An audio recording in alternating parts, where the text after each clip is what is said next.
चलो जी, कम dividend x dividend की discussion में हम एक स्टेप आगे बढ़ते हैं और अब हम देखने जा रहे हैं इक्विटी वैल्यूएशन। देखिए, किसी भी कंपनी के शेयर की मार्केट वैल्यू अगर आपको मालूम करनी है ना, तो मार्केट वैल्यू बराबर होगी हमेशा किसके, present value of all future dividends.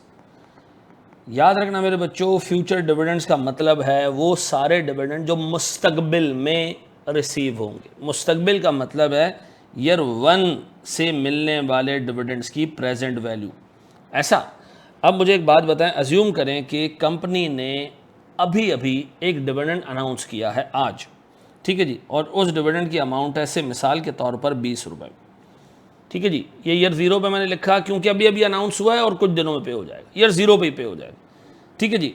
आगे ये डिविडेंड ग्रो करेगा 5% से, ठीक है जी, 5% से ग्रो करेगा। और एग्जामिनर आपसे कह रहे हैं कि जी मेरे पास डिविडेंड लास्ट ईयर का मतलब है अभी अभी ये जो 20 रुपए का डिविडेंड है, this is for the last year dividend, ठीक है जी। ये मेरे पास सर कितने का जी, 20 रुपए, ठीक है जी। या लास्ट ईयर की जगह अप्रोप्रिएट वर्ड होगा डिविडेंड जस्ट अनाउंस्ड, 20 रुपए, ठीक है जी। फिर एग्जामिनर आपसे कह रहे हैं जी growth rate in dividends, growth rate assume करो सर 5% का, ठीक है। के ई जिससे आपने डिस्काउंटिंग करनी है सर, ये है अज्यूम करें जी 17%। एग्जामिनर कह रहे जी कंपनी के शेयर की मार्केट वैल्यू निकालें। आप क्या करते हो, आप कहते हो जी मार्केट वैल्यू या प्राइस बराबर है, गौर से सुनना मेरे बच्चों, प्राइस बराबर है सर डी इंटू 1 प्लस जी। इसका मतलब पता है क्या होता है डी इंटू 1 प्लस जी का?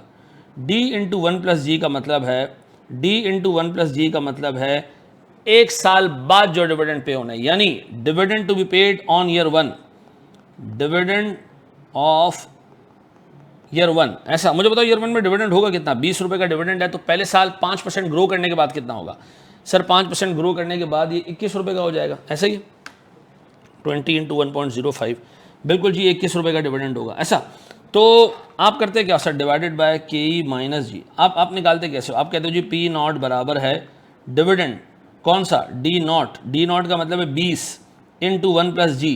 1 प्लस जी कितना है जी 5%। तो इफेक्टिवली ये ऊपर जो अमाउंट बनती है ये D1 बन जाती है, डिविडेंड फॉर ईयर 1 बन जाती है, डी नॉट यानी 20 इंटू 1 प्लस जी, ठीक है जी, divided by K E minus जी। ऐसा तो सर 21 डिवाइडेड बाय 0.12, ये मेरे बच्चों एक शेयर की मार्केट वैल्यू आती है 175।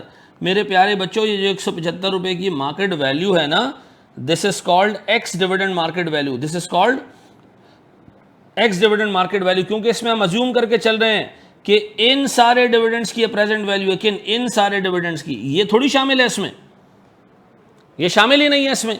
आपने क्या लिया, आपने कहा पी नॉट बराबर है D1 की प्रेजेंट वैल्यू, तो इसका मतलब है भैया ये जो आपने प्राइस निकाली है ये अज्यूम करके निकाली है कि 20 रुपए का डिविडेंड पे हो चुका है, 20 रुपए का डिविडेंड पे हो चुका है। तो इसका मतलब है सर इस फंक्शन से जो प्राइस निकलेगी वो हमेशा निकलेगी एक्स डिविडेंड। अगर कोई पूछे आपसे कि जो 20 रुपए का डिविडेंड है it is announced but not paid, तो हम कहेंगे जी इस शेयर की मार्केट प्राइस है 175 रुपए एक्स डिविडेंड प्लस अभी तक इसमें से 20 रुपए का डिविडेंड हटा नहीं है, तो इसकी मार्केट प्राइस है 195। This 195 is come dividend price, this 195 is come dividend price. का मतलब है सर जो मॉडल से, जो इस फंक्शन से सर मार्केट वैल्यू निकला करेगी हमेशा, it will be x dividend, it will be assume that dividend for the last year is just paid. क्योंकि हमने अपने फंक्शन में किया क्या, हमने अपने फंक्शन को लिखा ऐसे डी नॉट जो कि डिविडेंड पे हो चुका है 1 प्लस ग्रोथ रेट यानी अगले साल का डिविडेंड, और वहां से मुझे प्रेजेंट वैल्यू चाहिए। ऐसा इस फंक्शन को आप यूं भी लिख सकते हो P not equals to D1, ठीक है जी, divided by K E minus जी। आप ऐसे भी निकाल सकते रहे सर मेरे पास D1 कितना, अगर एग्जाम में वो आपको D1 दे दे, अगले साल का डिविडेंड दे दे, तो फिर D1 आप उठाओगे कितना जी 21 divided by K E minus जी। के ई कितना जी सर मेरे पास 17% minus growth rate,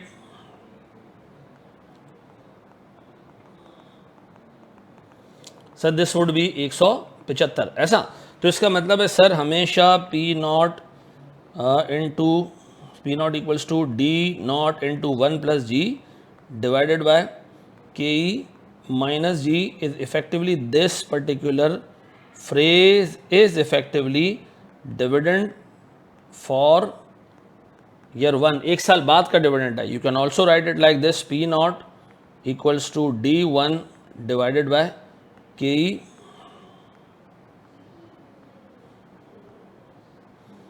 minus G. पक्का जी. अब बताएं जी, अगर आपको एग्जामिनर कहे कि जी जो आपने प्राइस निकाली है ये एक्स डिविडेंड या कम डिविडेंड है, मैं कहूँगा ये एक्स डिविडेंड है, और इसमें अगर अभी तक डिविडेंड पे नहीं हुआ तो ये इंक्लूड कर दें, ये हो जाएगा मेरा कम डिविडेंड प्राइस. पक्का ये बात समझ आती है मेरे बच्चों. एक स्टेप और आगे जाएं, एक छोटी सी इलस्ट्रेशन और देखें.